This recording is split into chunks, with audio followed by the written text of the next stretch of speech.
working with a student who is deaf in the classroom. Erin Agus, lecturer in cookery, South Metropolitan TAFE, Perth. I think it's really important that the other students know that there is a student that needs some support. So with a deaf student, say that there will be extra people in the room so they understand that there's an interpreter or a note taker or whatever is available to assist. And then it's things like making sure that they're always in a good position in the classroom.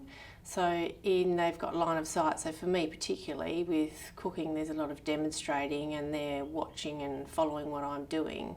So I think it's really important they're in a good position. They can see their interpreter as well as see what I'm doing, and there's time for them to be able to absorb the information they're getting told. So I'll make sure I speak and I look at the student, not at the interpreter, so that then I can see how they're going with following the information. So if I start going a little bit fast, I can see by their expression on their face that we need to slow down a little bit. They might be getting confused, or I'll reiterate a point just so that they can really cover, make sure they're covering all the information and have the opportunity to ask questions the same as everyone else. In the beginning of a class, I always make sure, number one, everyone is aware of what we're up to, what the session plan is for the day. So I'll have that written up on the whiteboard. So that's usually behind me so the students can see that, as well as have everyone have their resource. So they've got their recipe book with them. We discuss what we're going to be making for the day. I might have some images on the board behind me or up on a video or something like that so they can see exactly what it is we're making. We're referring to a certain cut of poultry or whatever the subject is that we're doing. Then I always do a demonstration and make sure that our students that need support are in a good position so they can see clearly, as well as the rest of the group.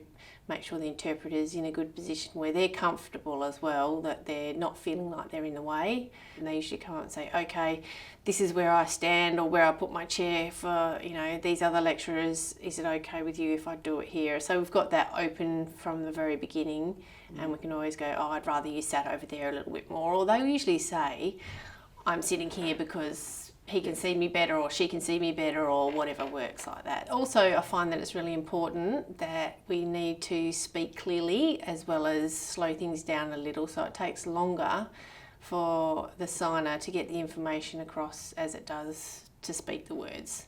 So I need to be really aware of how fast I'm speaking and how quickly the interpreter can actually sign that information across to the student.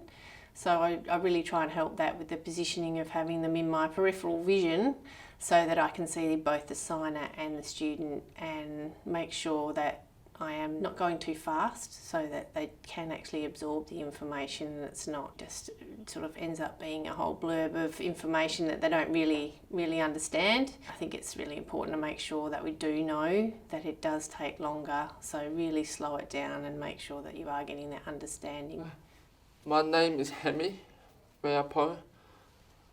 I'm 18.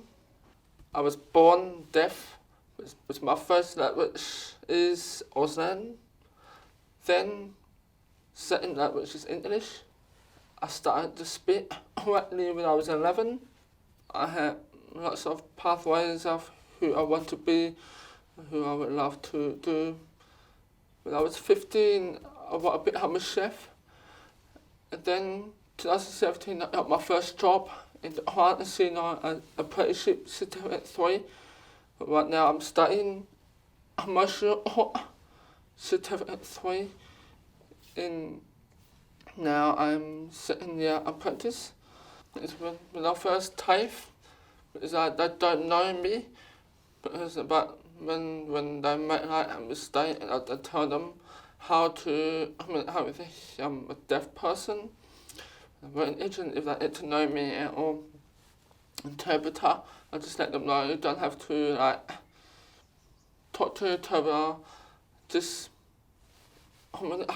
teach me, and I just want interpreter, and also. But they make mistakes. But sometimes they've experienced with a deaf person. But some are not, and I can help them a better way to communicate with me.